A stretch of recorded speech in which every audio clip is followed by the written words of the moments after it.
Hey guys, we're back in school.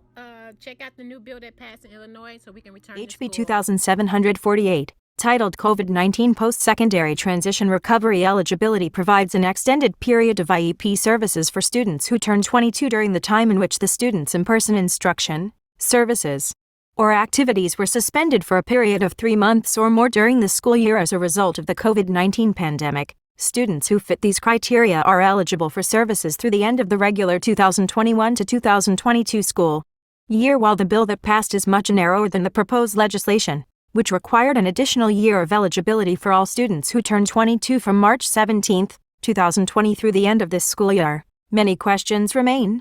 For example, what constitutes a suspension of services?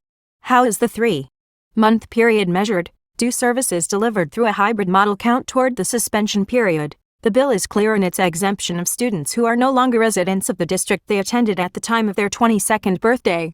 It also states that school districts are not required to resume private therapeutic day or residential services for students who have aged out of the program or when funding for the placement is no longer available, yet the bill does not explicitly excuse districts from providing alternative services to such students, raising questions about what services must be provided when the student's programming is no longer accessible. Another question is whether ISP will extend approval to private schools to work with students eligible under this bill beyond their 22nd birthdays, and whether funding would also be extended. The bill directs teams to continue work on the goals that were in place when the student turned 22, but also permits teams to reach an agreement to revise goals if necessary to appropriately meet the student's transition needs. An additional uncertainty is created by the bill is that it does not specifically state that the student is entitled to FAPE for the 2021 to 2022 school year, but to a continuation of the services in place when the student turned 22. And while the bill states that the team can agree to revise the student's goals, it is silent with respect to revising the student's services or placement.